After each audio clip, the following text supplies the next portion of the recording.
make it a part of your day, young Muslim and old Muslim and male Muslim and female Muslim, in a time where sin has become pervasive and invasive and it is make a lot of istighfar.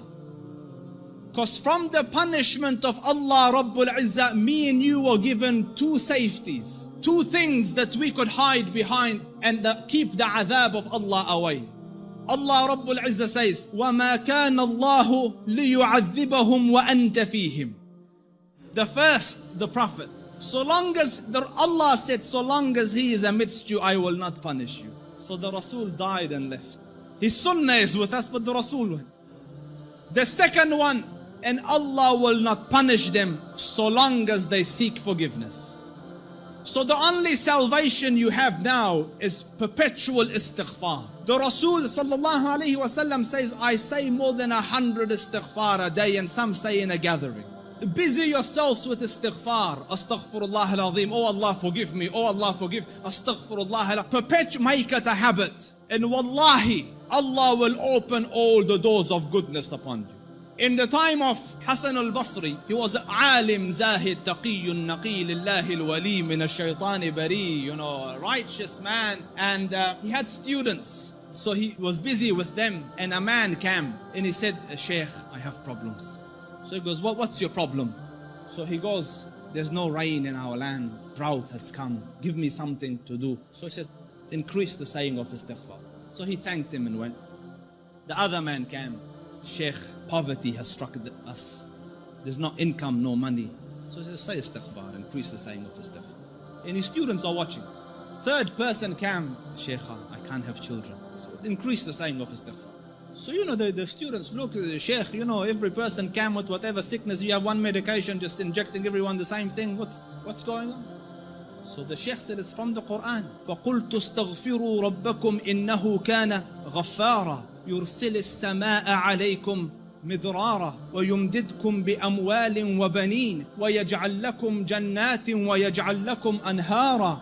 Make istighfar of Allah. Allah will send the sky down with helpful rain for you. He will bestow you with wealth and progeny and make your gardens grow, and around it springs of water will come. All for the saying of istighfar and the returning to Allah Rabbul Izzah with seeking forgiveness of Allah Rabbul Izzah.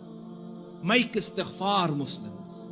Amidst the scholars of the past, one of the famous ones is Ahmad Ibn Hanbal. They call him the Imam of Ahlul Sunnah. And such a giant of an Imam, some of the people in his madhab say that no one served the religion after Abu Bakr radiallahu anhu more than Ahmad ibn Hanbal. Because just in the days of Mihna, for years he took imprisonment and house arrest, but he would not budge on his stance on the deen.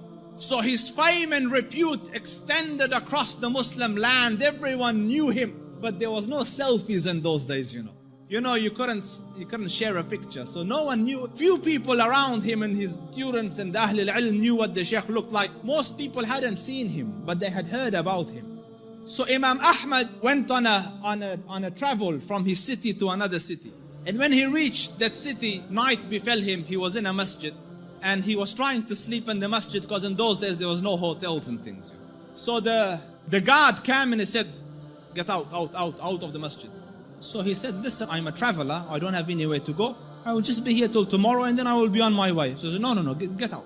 So the Shaykh went and sat outside the door. Can you imagine? This was a man, who, when he used to walk, hundreds would be walking with him and they would kiss his head and hold his books. Imam Ahmad was Imam Ahmad. Now he's sitting at the door of the masjid. So he looks at him, he goes, didn't I tell you to go? He goes, I'm outside. He goes, no, get out. So he said, listen, it's just... So he said he held the Imam from his leg and dragged him onto the street. Imam Ahmad. So, and the Shaykh, subhanallah, And when he's landed in the middle of the road, across the road was a baker, the one that makes bread. So the baker saw him and he goes, listen, he sees in him signs of piety and taqwa. So he goes, come here and sleep in my bakery, and I'm making the dough all night and fixing the bread, because people will come at Fajr to buy, but you sleep here as I'm doing my work. So the Imam thanked him and went and laid down, but he's watching him, that every time he makes the dough, he says, Astaghfirullah, Astaghfirullah, Astaghfirullah. And as he's making Astaghfirullah, Astaghfirullah. So all night he saw this man, Istighfar, Istighfar, Istighfar. So He went to him, he goes, for how long have you been on this practice? For how long have you been practicing this? So he said, for a long time now. So he said, for how long? He said, for a long time. So he goes, have you seen any benefits? Because no one can be so consistent and perpetual on dhikr and on istighfar and Allah not grant him some favor. So he goes, I've realized that whatever dua I ask, Allah grants me, except for one dua that he hasn't accepted. So he said, what dua was this? He said, I prayed that, Ya Rab, let me see Imam Ahmad Ibn Hanbal, and so far I haven't seen him. So the Shaykh said, he goes, Subhanallah, he dragged me by my feet to come into your bakery. Simply cause, imagine, out of my city into his house, out of his house when I was refusing, dragged me by my feet so that I could come and answer to your dua. فقلت استغفروا ربكم إنه كان غفارا يرسل السماء عليكم مدرارا ويمددكم بأموال وبنين ويجعل لكم جنات ويجعل لكم أنهارا. My dear brothers, turn to Allah Rabbul Izzah. Wallahi, I don't say this as a nice to say, but all of the problems to all your answers is Allah Rabbul Izzah. Your refuge from every difficulty is Allah Rabbul Izzah. Turn to Him Wallahi, turn once to Allah Rabbul Izzah, and you will find your Lord more merciful and more accommodating and more accepting than the kindest of the kind of this world.